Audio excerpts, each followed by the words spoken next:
and, be successful. We're made to grow. We're made to, then as we grow, we have something to give. So step one is, let's see if you can put a little system standing guard at your mind. And Jim Rohn said to me back then, the number one thing you have to do is read 30 minutes a day. So never less than 20 minutes. And I'm not talking about what comes to your phone. I'm not talking about clickbait. I mean a book. I mean something that you pursue. Great ideas are never going to interrupt you. They have to be pursued. And if you don't pursue them, you're going to get what everybody else has, which is all this fear, all this uncertainty, all this stuff that won't work, because everybody's focused on what won't work, what can't happen. Why? Because they're afraid. They're afraid to fail. They're afraid to try and feel like they're not enough. So you got to stand guard of that mind by feeding your mind. Jim Rohn used to say to me, success leaves clues. If you want things to get better, you got to get better. If you want things to change, you got to change. But you got to do it deliberately and consciously. And he used to say to me constantly, he said, Tony, you've got to constantly find a way to feed that mind, something that's got strategy in it, philosophy, something that's going to improve the quality of your life. And if you really learn it, you can help the people you love with the things you learn. And so I got hooked. And so I decided I'm going to read a book a day. I took a speed reading course, and I didn't read a book a day, but I read 700 books over the period of 7 years, all in the area of philosophy, physiology, emotion, the things to me that mattered most. And what I really try to do is each day try to use something I learned, not just read, not just let my learning lead to knowledge. Jim used to say, if you let your learning lead to knowledge, you become a fool. If you let your learning lead to action, that's when your life changes. So I started being aware of who was saying what I was taking in. Jim used to say, success leaves clues. If someone's successful, they're not lucky. They're doing something different than you. Figure out what they're doing different. He said, the first thing is find out what they're reading. He said, I remember he said to me something funny. He said, find out what poor people read and don't read it. And when he said poor, he didn't just mean financially poor. He meant people that were unhappy, people that had no sense of meaning in their life, people that were financially strapped because they weren't managing to add value to other people, people that found themselves not taking care of their relationships, their body. Poor isn't just money. Wealth isn't just money. It's emotional, spiritual, everything. He said, so find out what successful people do, what wealthy people read, what happy people read, and read that. Feed your mind. So step number one is every single day, you got to do something to feed your mind. And if you do that, if you just made that habit, say even 5 days a week, I swear to you, it'll change your life. But again, not what comes to you, what you pursue. Something that has real value, a strategy that can change the game for your business or your life, a philosophy that can make you more fulfilled or happy, a way to make a difference for the people you love. That's a daily sought out practice for me. Started when I was 17, I'm now 61. That's why I have the privilege to be able to work with so many people. But most importantly, I've applied these things to me, so I have the life that I want. I don't have a life that I'm promoting to other people. So that's number one. What's number two, real fast? If you really feed your mind every day, feed and strengthen your mind with a 30-minute practice. And by the way, I started out reading all the time, but then I realized I was in my car all the time in those days. And I was like, I'm going to turn this to a university on wheels. And I'm old enough to remember cassette tapes, and probably most of you don't even know what the hell I'm talking about. Not reel to reel, but little cassette tapes. We didn't have where you could put 10,000 songs in your phone or go to YouTube and have a million different videos you can watch over and over again. And the value for me on that, quite honestly, was that I had to pay for this stuff, so I had to value it and really use it. Like when you part with a certain amount of money, and in those days, 6 cassettes, 6 one-hour cassettes, and a couple of workbooks was like $300. It was like the standard offer. And I remember I went down to this place called Knight Education, Knight like with a sword, and a shield, Knight. And it was this Jewish man, beautiful man named Mario that I became friends with. I was a little 17-year-old kid, my little pot belly, I was fat. And I drove all the way down downtown LA, be about in those days like an hour and 20-minute drive. And my little old Volkswagen with no reverse, park on the hill so it wouldn't, so I could get out. And I got to be friends with this man, and he had collected, this is how old it was, all these albums of some of the great motivational speakers and psychologists and psychiatrists and business people. And then gradually those things got to actually to cassette tapes. And so he had all these things, and I'd say, like, what's the most valuable thing? He said, well, what do you want to work on? I said, well, my body and my emotions and my mind and my spirit. He was like, you want everything. And he'd say, okay, let's start with this one. And I'd take $300. I was making $40 a week as a janitor. So this is literally the money I'd save, and I'd absorb it. And I'd be like, I can't afford this. And I'd be like, well, I can't afford not to. Because unless I get these answers, I'll still not be able to pay my basic bills. I'll still be struggling. So that was one of the smart things. I invested in myself. And so I'd go down there, and because I invested $300 in 6 tapes, I remember Jim Rohn said, repetition is the mother of skill. hear something once and you kind of understand it. Hear it again, you kind of feel, you hear it enough. So listen to stuff every day until pretty soon the things I was hearing in my head were these new thoughts from brilliant people instead of the old thoughts that were basically whatever I'd been around before. And it changed my life. It started to shift me because I fed my mind. But then number two, you got to every day feed and strengthen your body. And you got to do something even in the middle of COVID, if it's still there, even if it's locked down, because if you don't take care of your body, it affects your mind, doesn't it? I mean, think about this.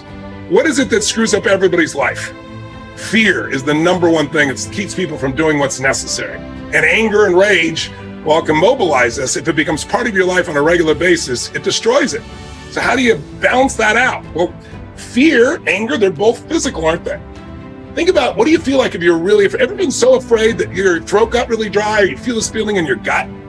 Right? That's physical. Courage is also physical. Again, courage does not mean you're not afraid.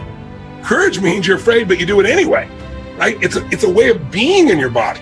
So one of the things that I started doing early on is understanding, and those of you who spent 4 days with me, you know day and night, because we did it, and it's in your body still, how to change the way you feel instantly by a radical change in your body. And so I really want to recommend you do something at least 5 days a week. First thing when you wake up in the morning, it doesn't have to be an hour workout, even 30 minutes. It can be something as little as 5 or 10 minutes. There is not a day when I wake up, I've shared with some of you this already.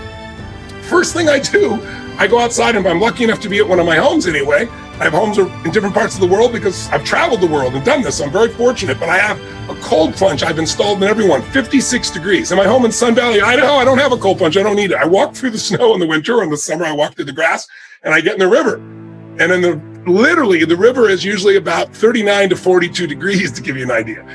Every cell in your body is moved. The blood rushes through everything, right? And I do it for two reasons. There's never a day I look forward to doing it. I don't go, oh, I can't wait to go in there. I do it, number one, because it transforms your body. The blood flow, the lymph flow is unbelievable from a health perspective. You just go in for a minute. Hop out, it's like a different world, right? I don't care what it is. Or you could take a freezing shower, would be the minimum way you could do this if you couldn't do this. But it's about changing your body so radically. And it's also about developing a simple daily discipline.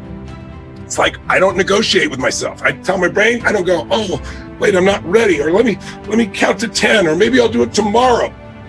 That pattern of thinking is what destroys most people's lives and their dreams.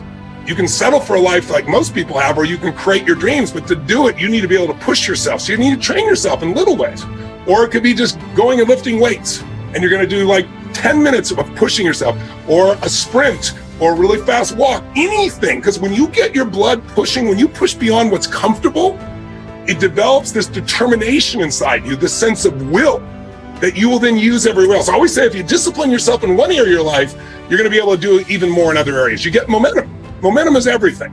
So if you train your mind, great, but you got to train your body as well in some way. And I don't care, again, if it's 5 or 10 minutes where you really push yourself, or a full-blown workout, it's got to get there, because when you do that regularly, you're going to find yourself having a better mind. The mind and body can't be separated. They're completely connected. You work on both of them, you're going to have a different world, and you're not going to be shut down. And when other people are like, oh, it can't be done, just move. I'll handle it. It's a different way of being, isn't it? Third key. In order to really believe you can turn things around, you need a role model. And so throughout my life, I looked at different ones. The earliest one I looked for, since I grew up poor and we had no money, and that seemed to be the real issue. My mom left all 4 of my fathers. But as I look back on it, it really wasn't money. They could have had all the money in the world and they still would have fought. But it looked like money. So I thought, wow, if I could make money, my family will never have this pain. So I looked around for role models. And I grew up in a place where there were no financial role models. Everyone was broke. We didn't have money for food. It's why I provide 100 million meals a year through Feeding America for the last 6 years. By the way, we're up to 700 million meals now. I said we'd feed 1 billion in 10 years. We're a year ahead. We're going to hit it. But the bottom line is, it comes because I had nothing. And I was like, who also started with nothing like me and then turned it around and grew, and who comes from humble beginnings? And I saw, Sir John Templeton. Some of you may have heard of him. Brilliant man. First billionaire investor. Started with nothing. And the way he did it is he saved money and he invested during the darkest times. And so I saw Sir John as that. And when I was around when COVID happened, I started looking around to see what are people and businesses that haven't given up. Even though everything's shut down, they found a way to serve their clients. And even though their way wasn't my way, it reminded me and inspired me to say there is a way. That's how I started building the way that we now deliver for so many people virtually around the world. So find a role model and get a plan. So number one, feed and strengthen your mind every day, 30 minutes a day. To me now, audio is even better because I can do it while I'm running. I can do it while I'm working out. I can do it while I'm cleaning the house. I can do it in my car. So I use audio. That's why I've used it forever in that area, because it just gives you more rhythm. But it's either read or audio, something you pursue. Every day, strength and feed your body. You make it stronger so that you're psychologically strong. Find the role model, get a plan. What's for? Massive action. Like everybody wants to say, well, I don't know where to start. What do I do first? Well, listen, I got all kinds of tools to help people do that. But the most important thing is do something. You don't know what to do, throw the rock. Wherever it lands, talk to the next person, right? It's like you need massive action. And then you need to see what's working or not and keep changing, and you'll get there. Anyone can get to where they want to go as long as they get in motion. But again, it's about momentum. And that's the main reason I came to join you. Last one, step 5, real fast. Give more than you expect to receive. If you are constantly trying to take care of people, give to people. If you're worst time of your life, you can give to people. I promise you, everything will change. I won't tell you the whole story, bore you with it right now, because I want to do this real quick for you. But one of the most difficult times of my life when I was completely broke, not even enough gas in my car, trying to figure out how to survive, not able to pay my rent. And I won't bore you with the story, but I had an experience where I took the last $19 I had and I gave it to somebody else that needed it. And afterwards, I was euphoric. It made no sense, but it was the first time in my life when, people say, I got to get beyond scarcity. You never get beyond scarcity. You got to start beyond scarcity. You got to declare. You got to take the last seed you got and plant them. And I remember, the next day I got a check for $1,200, which in those days I could have survived on for almost a month, from somebody that owed it to me and not paid me for 2 years. The very next day after I gave every dime I had no idea I was even going to eat. It was the right moment, it was the right situation, and I did what was right.